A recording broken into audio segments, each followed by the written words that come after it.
Mi familia me pidió que no volviera a contactarlos nunca más, así que cancelé los depósitos, congelé el fondo familiar y dejé que enfrentaran las consecuencias. Al día siguiente, mi hermana me llamó desesperadamente 13 veces. Tengo 32 años, soy hombre y gano alrededor de $165,000 al año, sin contar las bonificaciones trimestrales que, en los buenos años, me elevan por encima de los $200,000. Llevo trabajando en esta industria desde que terminé la universidad. Empecé desde abajo, como estimador de proyectos ganando $35,000 hasta llegar a dirigir obras comerciales multimillonarias. Ha sido un camino duro, semanas de más de 70 horas, plazos imposibles, liderar equipos de más de 50 personas y resolver problemas que, si no se manejan bien, pueden costar cientos de miles de dólares. Mi situación familiar es, por decirlo de alguna forma, complicada. Mi padre lleva más de 10 años entre oportunidades, lo que en realidad es una forma educada de decir que vive en el sofá y está convencido de que el trabajo perfecto está por llegar. Tiene 58 años y no ha tenido empleo estable desde que la recesión de 2008 acabó con su carrera en ventas. Mi madre trabaja a tiempo parcial en una joyería local y apenas genera unos $18,000 al año, cuando se digna a ir regularmente. La tienda es de esas boutiques que venden accesorios absurdamente caros a señoras que creen que gastar $200 en una pulsera las vuelve sofisticadas. Mi hermana Natalia, de 29 años, está convencida de que será famosa en Instagram. Tiene 2,800 seguidores que la ven publicar fotos de tazas de café y bolsos falsificados que finge que son de diseñador. Nunca ha durado más de 8 meses en ningún empleo. Renunció a un puesto de recepcionista porque responder llamadas no era para ella, la despidieron de una tienda por llegar tarde constantemente y abandonó su trabajo como anfitriona de restaurante porque un cliente fue grosero con ella. Cambia de pareja con frecuencia,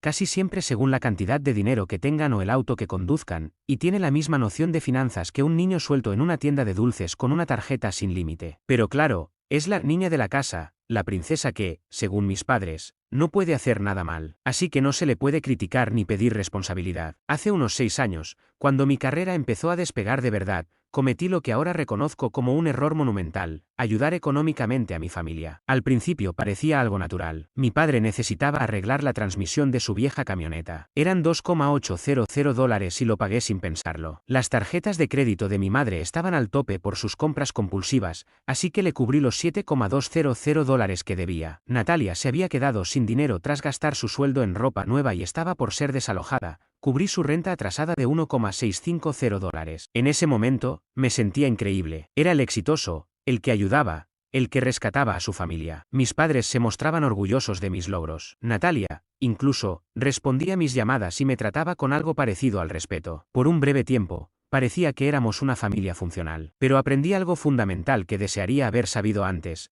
Cuando ayudas continuamente a las personas, dejan de verlo como un acto de generosidad y empiezan a verlo como tu obligación. Lo que comenzó como asistencia en emergencias se convirtió en una red de seguridad permanente. Y sin darme cuenta, ya no estaba ayudando, estaba financiando el estilo de vida que ellos elegían. Lo que al principio eran gastos ocasionales se volvió una expectativa mensual. El vehículo de papá, por ejemplo, mágicamente necesitaba reparaciones costosas cada 3 meses. Mamá siempre tenía algún gasto inesperado, que coincidía con su deseo de redecorar o comprarse muebles nuevos. Natalia convirtió la manipulación financiera en una especie de arte escénico. Era todo un espectáculo. Me llamaba al trabajo llorando, diciendo que le faltaban 2 días para el vencimiento del alquiler, que no tenía dinero, que estaba por quedarse sin hogar, que era la última vez que pediría ayuda. Pintaba un drama de dormir en el coche, perderlo todo, tener que volver a vivir con nuestros padres en la humillación total. El nivel de manipulación emocional era quirúrgico. Y sin falta, 2 semanas después, aparecían sus historias en Instagram desde spas lujosos, restaurantes caros o escapadas de fin de semana con su novio del momento. La misma persona que estaba a punto de dormir en su coche subía fotos con cócteles de $15 y gafas de sol de diseñador,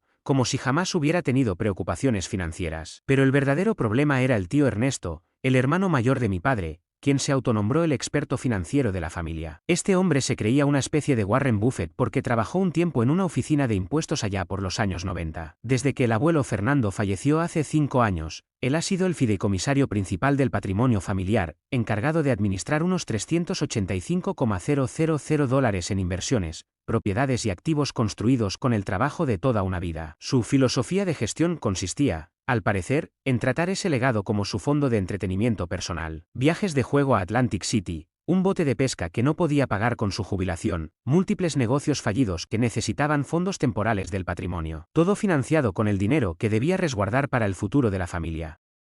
Y lo peor era que ninguno de ellos parecía sentirse agradecido. No había disculpas ni reconocimiento por los sacrificios que hacía, solo exigencias, como si yo fuera un cajero automático de alta gama que entregaba dinero cuando se introducía la combinación emocional correcta. Mi papel, al parecer, era resolver todos sus líos financieros mientras ellos seguían tomando decisiones irresponsables. Recuerdo perfectamente el momento en que comprendí hasta qué punto me había dejado atrapar. Fue en la cena de Acción de Gracias del año pasado. Me gasté casi $3,500 para organizarla en un restaurante elegante, todo porque mamá quería crear recuerdos memorables. Ahí estaba yo, viendo a Natalia fotografiar cada plato para subirlo a Instagram, incluida la botella de vino de $180 que yo pagué. Papá se quejaba de su camioneta, la misma que yo ayudé a financiar. Mamá hablaba de un viaje a México que, sabía, acabaría siendo mi responsabilidad. Y entonces, Natalia me miró directamente, con una expresión indiferente, y soltó: Samuel, tienes mucha suerte de no tener problemas reales. Debe ser maravilloso ganar tanto dinero en construcción y no tener que preocuparte por nada. ¿Suerte? Como si mi éxito hubiera caído del cielo. Como si no hubiese pasado 15 años trabajando jornadas agotadoras,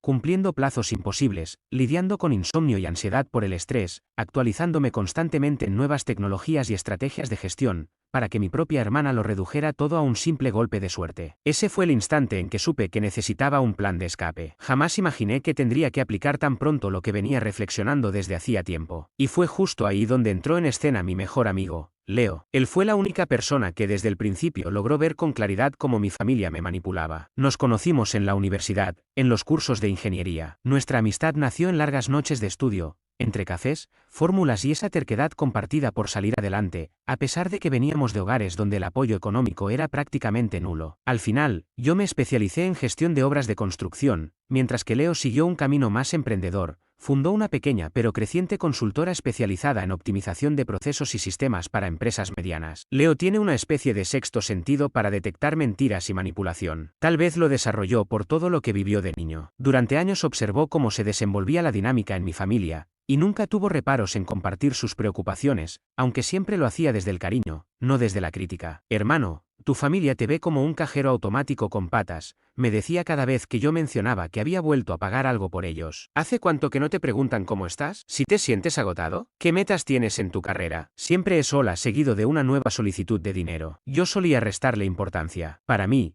la lealtad familiar estaba por encima de todo, y creía firmemente que apoyarlos era lo correcto. Pero Leo llevaba un registro detallado de todo. Literalmente, había anotado cada vez que mencioné haberles dado dinero. Y un día, sin previo aviso, me mostró los resultados en una hoja de cálculo con exactitud milimétrica, más de $78,000 entregados en solo 3 años. 78.000. Piénsalo un segundo, más de lo que mucha gente gana en todo un año. Y yo simplemente se los había transferido a personas que no solo no lo agradecían, sino que actuaban como si fuera mi obligación natural. Te están exprimiendo, me advirtió Leo durante nuestra última charla seria sobre el tema. Y lo peor es que ni siquiera te respetan. Ya no eres su hijo ni su hermano. Eres su patrocinador, el salvavidas económico. Te han reducido a una billetera con voz. Leo tiene una franqueza brutal, que aunque duele, es tremendamente útil. También tiene una capacidad para resolver problemas de forma creativa que terminaría siendo clave en todo lo que ocurrió después. Él sí había crecido en la pobreza real, no como el mal momento temporal que mi padre, Raúl, solía mencionar, sino en la miseria de verdad. Madre soltera,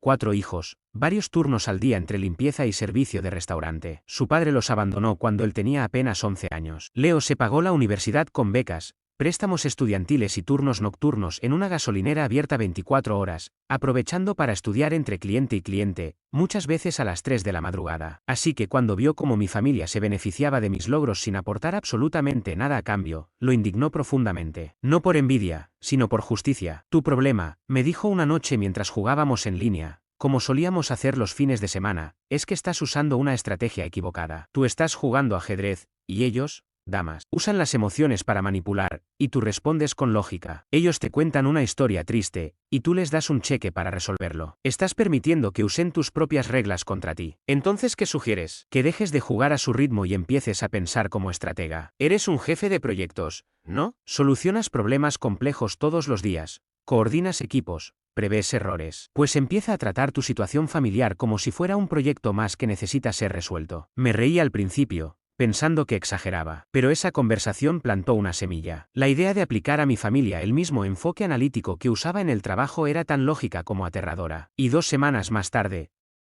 todo se derrumbó por un simple mensaje de texto. Un mensaje que cambiaría el rumbo de mi vida. Fue el 22 de marzo, a las 4:12 de la tarde. Lo recuerdo con exactitud porque en ese momento revisaba unos planos arquitectónicos para un proyecto comercial importante. Y de pronto, mi teléfono vibró con una notificación grupal que, sin saberlo, cerraría para siempre mi vínculo con ellos. El mensaje venía del teléfono de mi madre, Claudia. Hemos hablado entre todos y creemos que es momento de que tomes distancia del manejo financiero familiar. Podemos encargarnos nosotros. Por favor, no nos contactes por un tiempo. Necesitamos espacio para resolver las cosas sin interferencias externas. Me quedé mirando esa pantalla sin saber cómo reaccionar. Lo leí una y otra vez, esperando que fuera un error o que tal vez se lo hubiera mandado por equivocación a la persona equivocada. Pero unos minutos después, Natalia respondió con una cadena de emojis celebratorios. Y mi padre, Raúl, le dio me gusta al mensaje como si acabaran de anunciar algo maravilloso. Me habían despedido. Así, sin más. Como si ser su hijo y su hermano fuera un trabajo del cual se me podía echar. Y yo sabía exactamente qué lo había provocado. 3 semanas antes, había solicitado a tío Ernesto, quien tenía a su cargo la administración de los fondos del patrimonio familiar, un desglose claro de ciertos retiros sospechosos que había notado en el último informe trimestral. No acusé a nadie ni hice escándalo. Solo pedí claridad.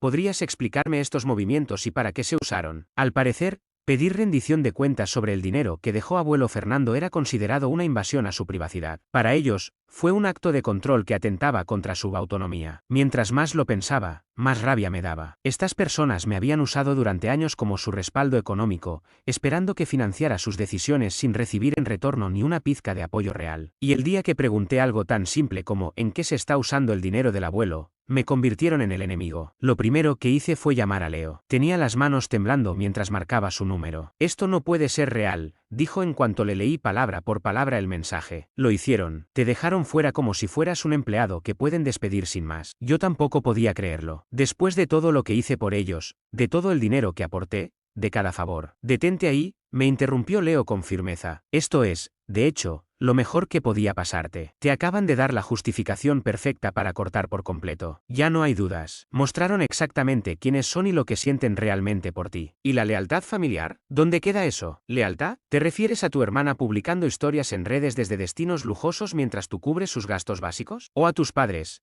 que llevan años sin mostrar verdadero interés por ti ni agradecer nada de lo que haces? ¿O al tío que lleva tiempo desviando dinero del patrimonio de tu abuelo y aún tiene la cara de llamarte controlador por hacer preguntas? Esa última frase me golpeó como un puñetazo en el estómago. ¿Qué estás diciendo, Samuel? Tú me dijiste que había comprado un bote con dinero del patrimonio. Y eso no es un simple error financiero. Es robo. Robo directo de la herencia de un hombre ya fallecido. Entonces, ¿qué propones que hagamos? No vas a enfrentarte a esto solo. He visto cómo te exprimen durante años, y estaba esperando el momento oportuno para ayudarte a enfrentar a estas sanguijuelas. Pues bien, ya nos han entregado esa oportunidad en bandeja. La energía de Leo era contagiosa, pero en el fondo aún dudaba si realmente debía escalar esto o simplemente alejarme. Tal vez sería mejor dejarlo pasar, irme en silencio. Escúchame bien, dijo con tono grave. Estas personas se han aprovechado de tu esfuerzo y tu generosidad por años, y en cuanto pediste algo tan básico como rendición de cuentas, te descartaron sin dudarlo. No merecen más tu consideración ni tu protección. Lo que merecen son consecuencias. Y lo peor era que tenía razón. Llevaba 3 años siendo su cajero automático, y apenas pedí algo de transparencia sobre el destino del dinero, pasé a ser el enemigo al que había que excluir. Está bien, dije, sintiendo un cambio profundo en mi interior. ¿Qué hacemos primero? Evaluar el daño. ¿Todavía tienes acceso a sus cuentas y servicios? En ese momento, sonreí por primera vez desde que recibí ese mensaje. En su desesperación por sacarme de sus vidas, cometieron un error crucial, olvidaron desvincularme de sus finanzas. Esa misma noche, Leo apareció en mi apartamento. Llevaba su portátil, varias bebidas energéticas y una determinación propia de una operación militar. Nombró el plan como auditoría familiar, y comenzamos a listar cada cuenta, servicio o sistema financiero al que yo tuviera acceso. La lista fue mucho más extensa de lo que imaginaba. Resulta que era usuario autorizado en la cuenta principal de mis padres, un acceso que me dieron años atrás cuando Raúl tuvo problemas con su crédito. Tenía sus credenciales bancarias porque yo mismo los ayudé a abrir esas cuentas y configurar pagos automáticos. Además, yo era el titular principal de nuestro plan familiar de telefonía móvil, el seguro del auto y 6 servicios públicos, incluyendo agua, electricidad, gas e internet. Más importante aún, tenía acceso total al almacenamiento en la nube compartido, donde estaban los documentos legales del patrimonio del tío Ernesto, así como registros financieros sensibles. Y lo más sorprendente, yo figuraba como fideicomisario suplente en el testamento de abuelo Fernando. Al parecer, todos lo habían olvidado, excepto yo. Esto es una joya, comentó Leo, observando los estados de cuenta. Es peor de lo que pensaba. En los últimos 6 meses, el tío Ernesto había retirado más de $30.000 del patrimonio para gastos personales. Raúl había sobregirado la cuenta familiar 11 veces, acumulando cientos en comisiones. Claudia, por su parte, había acumulado más de $13.500 en deudas con compras en canales de televisión. Pero lo que me dejó helado fue lo de Natalia. Ella había estado usando una tarjeta de crédito conectada a mi línea principal. Cargos en tiendas de lujo, restaurantes, spas y productos exclusivos. Todo sin mi permiso. Samuel, literalmente te ha estado robando durante meses, dijo Leo, repasando los movimientos. Mira esto, $750 en Louis Vuitton, $1,100 en una boutique del centro, $420 en un solo brunch, $280 en masajes, vive como una reina, pero con tu dinero. Sin embargo, lo más contundente fue la evidencia de la mala gestión financiera del tío Ernesto. Leo cotejó los documentos legales del fideicomiso con el historial de transacciones, construyendo un caso sólido de fraude. Esto no es simple descuido, es malversación, fraude y violación de deber fiduciario, aseguró mostrándome la pantalla. Usó dinero del patrimonio para el anticipo de ese bote, pagó su hipoteca con los fondos, y este retiro de $9,200 coincide con el mismo fin de semana en que publicó fotos en Atlantic City. ¿Cómo estás tan seguro de eso? Leo abrió el perfil del tío en redes sociales con una sonrisa que parecía sacada de un thriller policial. Nuestro brillante amigo publicó fotos en el Casino Borgata con fecha y ubicación. Coincide exactamente con el retiro. Misma fecha, mismo monto. Es prueba irrefutable. Pasamos las siguientes 4 horas documentando cada hallazgo. Leo creó una carpeta cifrada en su servidor y subió copias de todos los estados de cuenta, transacciones sospechosas y cualquier documento que sirviera como prueba. Cuando terminamos, habíamos armado lo que bien podría considerarse un expediente criminal completo. Listo, dijo Leo, recostándose con una expresión de triunfo. Esto basta para hundirlos financiera y legalmente. La pregunta es, ¿qué vas a hacer con esta información? Me tomé unos segundos para pensarlo, mientras una claridad helada se apoderaba de mí. Quiero que sientan lo mismo que me hicieron sentir a mí, usados, traicionados, aprovechados, y totalmente impotentes. Así se habla, dijo Leo, asintiendo con convicción. Pero debemos hacerlo con inteligencia. No podemos arrasar todo de inmediato. Era momento de actuar con precisión. Teníamos que aplicar una presión progresiva para que mi familia comprendiera con exactitud lo que estaban perdiendo y por qué lo estaban perdiendo. Leo me explicó lo que denominó la estrategia en cascada, un método estructurado para desmantelar poco a poco el sistema de apoyo del que se habían beneficiado durante años. La primera fase consistía en cortar lentamente su acceso a mis fondos y líneas de crédito, de modo que empezaran a notar la tensión financiera sin comprender de inmediato cuál era el origen del problema. En la segunda etapa, cerraríamos uno a uno todos los servicios y cuentas que yo financiaba, obligándolos a asumir sus propias responsabilidades básicas. La tercera etapa sería la más delicada, exponer el fraude de tío Ernesto ante las autoridades competentes y permitir que la justicia penal se encargara del resto. ¿Y qué hay de Natalia?, le pregunté. Leo sonrió con una expresión casi demoníaca. Tengo planes muy específicos para tu querida hermana, dijo, con un tono cargado de intención. Ha construido una vida entera de apariencias usando tu dinero, mientras te trata como si fueras basura. Ya es hora de que experimente lo que significa vivir en el mundo real. Decidimos comenzar con movimientos pequeños pero estratégicos, que se acumularan con el tiempo. La primera jugada fue llamar a mi compañía telefónica y eliminar a toda mi familia de mi plan celular. No hubo advertencias, ni explicaciones, ni oportunidad para que hicieran arreglos alternativos. Simplemente, sus teléfonos dejaron de funcionar en medio de cualquier conversación que estuvieran teniendo. En menos de 3 horas, tenía en mi bandeja de entrada más de 20 llamadas perdidas y 40 mensajes de texto de diferentes familiares, todos tratando desesperadamente de entender por qué sus celulares se habían apagado de repente. Algunos estaban confundidos, te olvidaste de pagar el plan. Otros eran más exigentes, soluciona esto ahora mismo, y los más desesperados, necesito el teléfono para el trabajo, Samuel, por favor. No respondí a ninguno. El siguiente paso fue desvincularme como usuario autorizado en todas las cuentas de servicios, electricidad, gas, internet, agua, todo lo que se había pagado automáticamente con mi tarjeta de crédito. Llamé a cada empresa, cancelé los pagos y les informé que ya no era responsable de esos servicios. La belleza de este enfoque, me explicó Leo con entusiasmo, es que no pueden culparte directamente. Todo parece una serie de problemas administrativos. No tienen cómo saber que es parte de un plan. Tendrán que resolver cada situación por separado, sin ver la conexión entre ellas. El tercer paso fue con el seguro del automóvil. Durante años, toda mi familia había estado incluida en mi póliza grupal, ya que resultaba mucho más económica así. Llamé a mi agente y los eliminé del plan con efecto inmediato. Fue ahí donde las cosas se pusieron verdaderamente interesantes. Al día siguiente, Raúl, mi padre, fue detenido por la policía cuando iba camino a la ferretería. Era un control de rutina. Lo que debía ser una advertencia leve se convirtió en un desastre cuando el oficial verificó que su vehículo no tenía ningún seguro vigente. Resultado: una multa de $450, el coche incautado en el acto y suspensión de su licencia hasta que pudiera presentar una nueva cobertura. Me llamó gritando, furioso, convencido de que la aseguradora había cometido un error y exigiendo que solucionara todo de inmediato. No contesté, dejé que su llamada fuera directo al buzón. Mientras tanto, Natalia descubría que su pasatiempo favorito, saturar tarjetas de crédito con compras lujosas, había llegado a su fin. Me comuniqué con la compañía de crédito, la eliminé como usuaria autorizada y comencé a disputar todas sus compras de los últimos 6 meses como cargos no autorizados. El bolso Louis Vuitton de $750 fue devuelto. La compra de $1.100 en tiendas de diseñador quedó anulada. Cenas caras, tratamientos de spa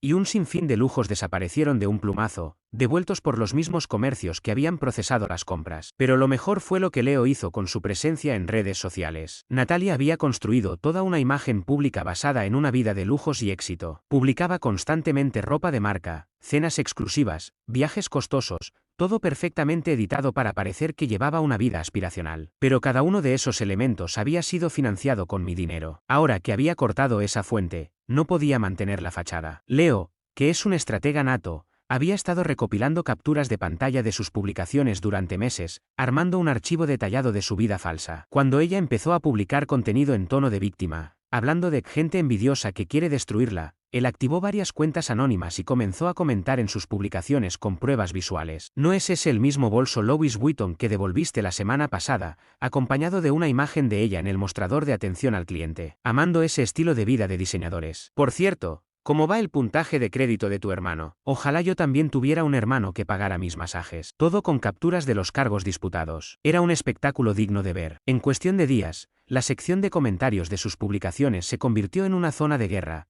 y sus seguidores comenzaron a preguntarse si algo de lo que mostraba era real. En 2 semanas, había perdido el 45% de sus seguidores. Y eso era solo el principio. Mientras el caos financiero se apoderaba de su rutina diaria, Leo y yo estábamos preparando el golpe final: presentar ante las autoridades la evidencia del fraude sistemático que tío Ernesto había cometido. ¿Recuerdas que yo era coadministrador de la herencia de abuelo Fernando? Pues bien, ese cargo otorga autoridad legal, especialmente cuando el administrador principal está desviando fondos y rompiendo sus obligaciones fiduciarias. Con la ayuda de Leo, investigamos cada paso necesario para reportar mala conducta de un fideicomisario y preparamos un archivo tan sólido que, según Leo, haría que cualquier fiscal se frotara las manos. Incluimos estados bancarios, recibos, publicaciones en redes sociales, movimientos con tarjetas, patrones de comportamiento, todo lo necesario para demostrar, sin ninguna duda, que tío Ernesto había estado saqueando la herencia para beneficio propio durante mucho tiempo. Pero antes de activar esa bomba legal, queríamos darles una última oportunidad para demostrar quiénes eran en realidad y qué les importaba. Así que redacté un correo dirigido a todo el grupo familiar. El tono era formal, claro y absolutamente razonable. Hola a todos. He estado revisando algunos documentos financieros relacionados con el patrimonio de abuelo Fernando, y he detectado ciertas irregularidades que deben ser investigadas. Como fideicomisario suplente, tenía la responsabilidad legal de investigar ciertas irregularidades. Así que le envié un mensaje formal a mi tío Ernesto solicitando explicaciones detalladas sobre varios retiros hechos desde las cuentas del patrimonio. La solicitud incluía una lista con 18 transacciones sospechosas que, en total, sumaban más de $52,000. La respuesta no se hizo esperar. Fue inmediata, perfectamente coordinada, y justo como Leo y yo habíamos anticipado. Tú no tienes autoridad alguna para cuestionar mis decisiones o cómo administro este patrimonio, fue la respuesta de tío Ernesto. Me he encargado de todo esto sin necesitar que alguien me supervise o interfiera. La reacción de mi padre, Raúl, fue todavía más indignante. Samuel, estás completamente fuera de lugar. Ernesto sabe perfectamente lo que hace y no tiene por qué justificar nada ante ti. Mi madre, Claudia, se sumó con su tono habitual. Esto es exactamente por lo que pedimos espacio. Estás siendo controlador, irrespetuoso y totalmente inapropiado. Y luego Natalia, con su típica falta de empatía. Por favor, ¿puedes dejar en paz a todos por una vez? Tu obsesión por el dinero y el control da miedo. Ninguno de ellos se tomó un segundo para cuestionar el tema del dinero desaparecido. Nadie mostró la más mínima preocupación por un posible fraude o mala gestión del legado de abuelo Fernando. Simplemente se cerraron en banda y me atacaron por hacer preguntas legítimas, basadas en documentación real. Perfecto, dijo Leo al leer sus respuestas. Nos acaban de entregar todo lo necesario para demostrar que esto no es un drama familiar ni un conflicto personal. Es una conducta criminal y todos están ayudando a encubrirla. Esa misma tarde,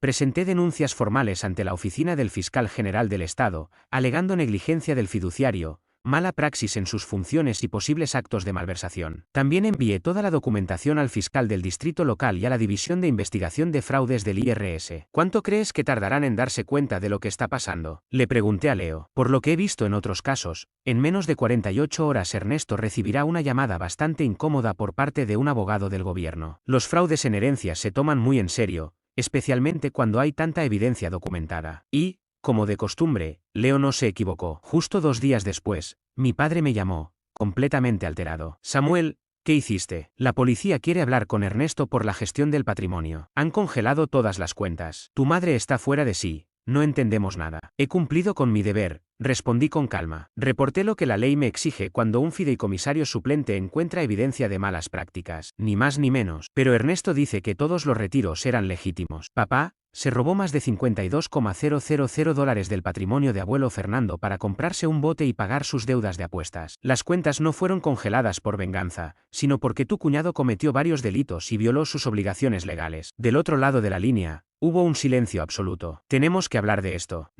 No tenemos nada que discutir. Dejaste en claro que no querías que yo me involucrara más en los asuntos financieros de la familia. Objetivo cumplido. Colgué y apagué el teléfono. Me invadió una sensación de paz que no había sentido en años. A la mañana siguiente, Leo me despertó con una sonrisa. Ernesto había sido arrestado en su casa y acusado formalmente de múltiples cargos: fraude patrimonial, malversación de fondos y violación de deber fiduciario. La noticia apareció en primera plana del periódico local. Su fotografía ocupaba media página, con el titular: Hombre local acusado de fraude en herencia familiar. El artículo detallaba cómo había robado más de $55,000 del patrimonio de su difunto padre para cubrir gastos personales, deudas por apuestas y lujos innecesarios. Mi teléfono no paró de sonar desde ese momento. Llamaban mis padres, Natalia, tía Verónica, e incluso familiares lejanos con los que no tenía contacto desde hacía años. Dejé que todos los mensajes fueran a buzón de voz. Los escuché más tarde, con Leo, mientras jugábamos videojuegos y comíamos comida rápida. Era como una comedia involuntaria. Las prioridades de cada uno quedaron perfectamente claras. Mi madre, entre sollozos incontrolables: Samuel, por favor, llámame. Los abogados dicen que Ernesto podría ir a prisión. Todas las cuentas están congeladas y no tenemos cómo pagar una defensa legal. Necesitamos tu ayuda urgente para arreglar esto. Mi padre,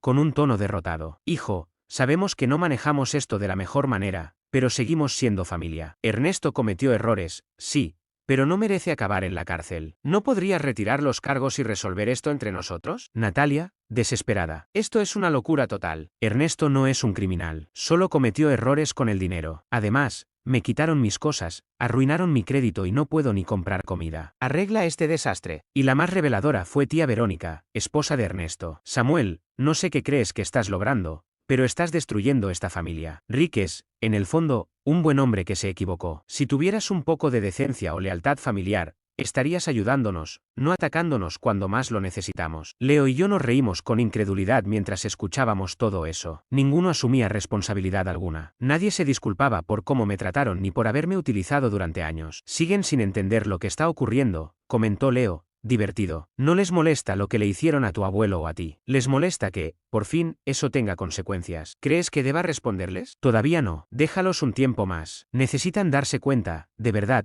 de que esa vida que llevaban gracias a ti se terminó. Solo así podrán cambiar en serio. Y tenía razón. Con el paso de las semanas, la magnitud de su dependencia económica hacia mí quedó completamente al descubierto. Sin mi respaldo financiero, todo su sistema se vino abajo de forma estrepitosa. El camión de papá fue embargado porque ya no podía pagar las cuotas mensuales. Mi madre tuvo que cancelar el viaje a México que ya tenían planeado y comenzar a trabajar turnos extra en la joyería solo para poder cubrir los gastos básicos. Natalia, por su parte, Terminó regresando a vivir con mis padres porque no podía costear el alquiler ni cubrir lo mínimo para subsistir. Sus aspiraciones de convertirse en influencer en redes sociales se vinieron abajo cuando los agentes de embargo le retiraron todas sus supuestas marcas de diseñador. Fue entonces cuando me enteré de que, durante los últimos 2 años, yo había estado firmando como aval del contrato de arrendamiento de la casa donde vivían. Al desvincularme legalmente del contrato, el propietario revisó los ingresos reales del grupo familiar y determinó que no cumplían con los requisitos para seguir habitando la propiedad. Les dieron 30 días para abandonar el lugar. Pero el mayor problema era otro: los costos legales que se acumulaban con rapidez. Tío Ernesto enfrentaba cargos por fraude y necesitaba urgentemente a un abogado penalista especializado en delitos de cuello blanco. Ese tipo de defensa no es precisamente barata.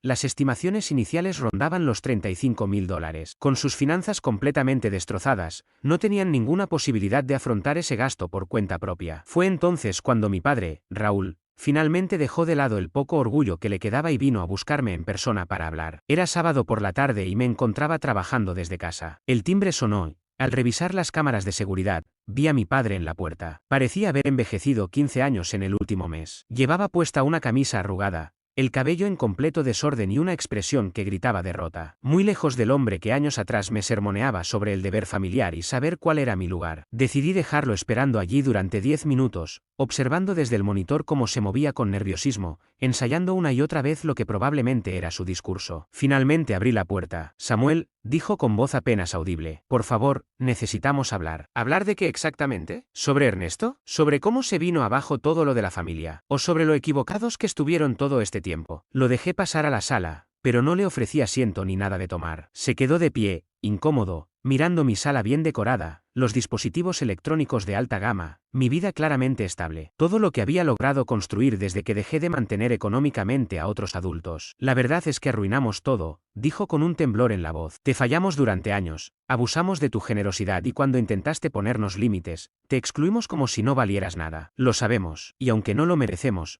venimos a pedirte perdón. Un perdón sincero. ¿Qué tan desesperados están? Vi cómo sus hombros caían por completo ante la pregunta. Su voz, cargada de angustia, fue clara. Vamos a perder la casa en menos de 2 semanas. Ernesto enfrentará entre 5 y 10 años de prisión si no conseguimos una defensa adecuada. Claudia está exhausta física y emocionalmente de trabajar dobles turnos. ¿Y Natalia? Bueno, ahora está considerando mudarse a Las Vegas para trabajar como camarera de bar porque no ve otra salida, con su historial de crédito destruido. Tuve que contener una carcajada. Natalia, que siempre se creyó demasiado refinada para cualquier empleo común, ahora estaba a punto de conocer lo que es ganarse la vida sin depender del dinero familiar. Todo eso suena como problemas que no me corresponden, respondí sin rodeos. Tienes toda la razón. No te corresponde, asintió Raúl. Pero aún así, esperábamos que consideraras ayudarnos, a pesar de todo. ¿Y por qué haría eso? Me sostuvo la mirada por primera vez desde que llegó. Porque eres mejor persona que todos nosotros. Porque, incluso después de todo lo que te hicimos, sigues siendo el único con los recursos y la integridad para ayudarnos a salir de esto. ¿Y qué es exactamente lo que esperan de mí? Ayuda para costear el abogado de Ernesto. Que nos orientes para encontrar una vivienda que sí podamos pagar. Y, si tienes algo de compasión,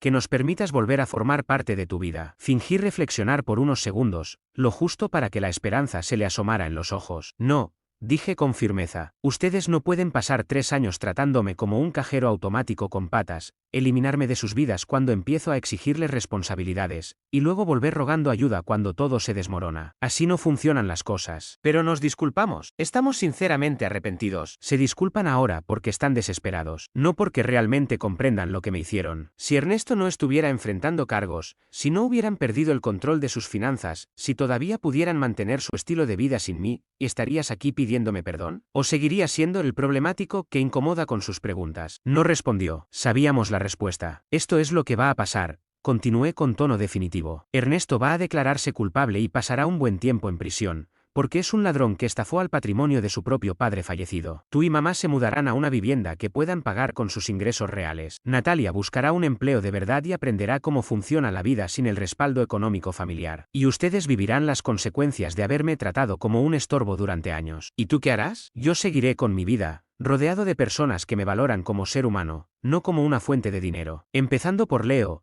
que ha sido más hermano para mí que cualquiera de ustedes. Justo en ese momento, como si lo hubiéramos ensayado, Leo entró a la casa con comida para nuestra sesión de videojuegos. Vaya, qué sorpresa, señor Herrera, saludó Leo con sarcasmo evidente. ¿Cómo va el tema de la quiebra familiar? El rostro de mi padre se tornó rojo de vergüenza y rabia. No dijo nada, solo dio media vuelta y se fue, probablemente para no volver nunca más.